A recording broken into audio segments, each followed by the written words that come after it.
The way the fire started was basically the coupling on the refueling hose split, so all the fuel that normally gets pumped into the race car was just pouring on the ground.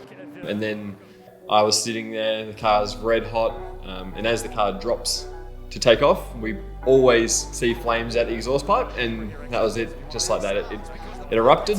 Nick Percat's car is actually still on fire. For me, I knew the car was on fire.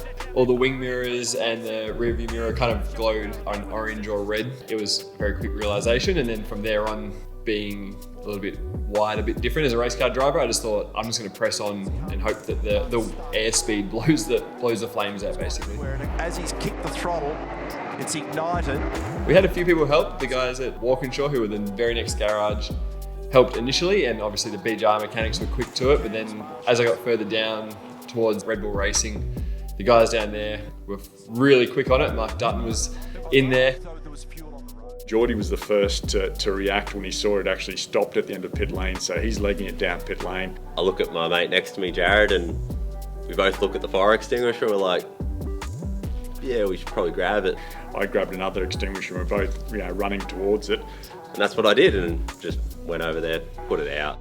It was actually really nice to see all the different teams as I went along the pit lane, basically chasing me with an extinguisher. So it was good to see, we're all very competitive and fierce on track, but when there's one of us at risk with safety or something like that, we're a big family and we band together to try and help. The car as he drove away, so it was just the timing thing. I guess the way the BJR guys were equipped was every team, it's mandatory. You have to have a guy who is called the dead man, and he stops the flow of fuel from the fuel rigs. And then we also have someone there who has to be on the fire extinguisher. So I think it's a rare situation that a car catches fire like that. So I'm sure as it happened, they all panicked, but then, they're all trained to do certain things, and the extinguishers came flying out. There was extinguishers coming from other teams, but the Brad Jones Racing crew itself, as it all happened, we're pretty quick to be on the extinguishers, shut the fuel flow off, and just, try and look out for all their crew and team members. The other teams in the fire marshals did a pretty good job down at